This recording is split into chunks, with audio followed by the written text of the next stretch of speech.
গত 17টি বছর ফেসিবাদের আমলে এবং তত্ত্বাবধায়কের সময় এই দেশে স্বাস্থ্য খাতে বরাদ্দকৃত টাকা লুটপাট করেছে। ইউনিসেফ, গ্যাবি, আপনার এডিবির পক্ষ থেকে বারবার 5বার তারা রিকোয়েস্ট করা সত্ত্বেও প্রাইভেট লোকদের কাছে সেই হামের টিকা সহ অন্যান্য টিকা কিনে ব্যক্তিগতভাবে লাভবান হওয়ার জন্য তারা আন্তর্জাতিক পর্যায়ে টিকা কালেক্ট করতে যায় নাই। এটা একটা প্রবলেম ছিল।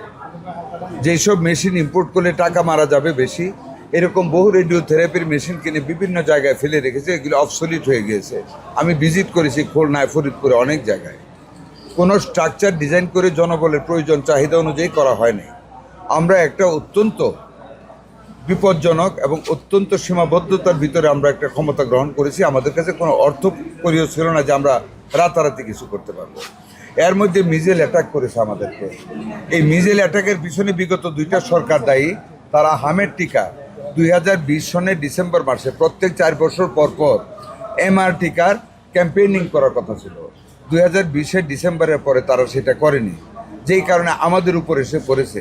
আপনাদের সকলের সহযোগিতায়, আল্লাহর অশেষ রহমতে, ডোনার কান্ট্রিগুলির যে সহযোগিতায় আমরা আমাদের মাননীয় প্রধানমন্ত্রীর গতিশীল এবং সুচিন্তিত নির্দেশনায় আমরা অতি স্বল্প সময়ের মধ্যে, বলতে পারে উইদিন 15 ডেজ, আমরা এই টিকার সরবরাহের ব্যবস্থা করেছি। এর মধ্যে সরবরাহ দেরি হলে আমাদের আরও লোক মারা যেতে পারে।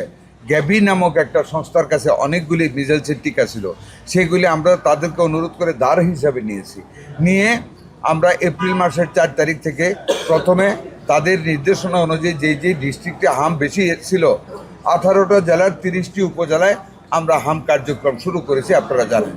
পরবর্তীতে 4টা বড় বড় city corporation, Mymensingh, Barishal, Dhaka city, north, south, 4টা জেলায় শুরু করেছি। আমি অত্যন্ত আনন্দিত।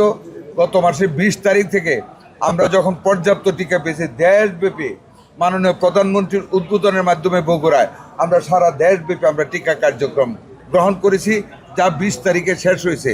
এর মধ্যে আমরা 2 কোটির উপরে বাচ্চাকে আমরা টিকা দিতে সক্ষম হয়েছি, যেটা 103%, মোর দ্যান দ্য টার্গেটেড।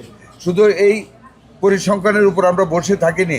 এই মাসের 21 তারিখ থেকে, যদিও ক্যাম্পেইন না, আমরা কন্টিনিউ করতে সকল উপজেলায় বাংলাদেশ আমরা নির্দেশ পাঠিয়েছি এবং কাজকর্ম চলছে। খুঁজে আপনাদেরকে বলবো, আপনারা যদি খোঁজ পান কোনো বাচ্চা ভ্যাকসিন নেয় নিকটস্থ টিকাদান কেন্দ্রে পাঠিয়ে দেবেন, আমরা টিকা কার্যক্রম করব।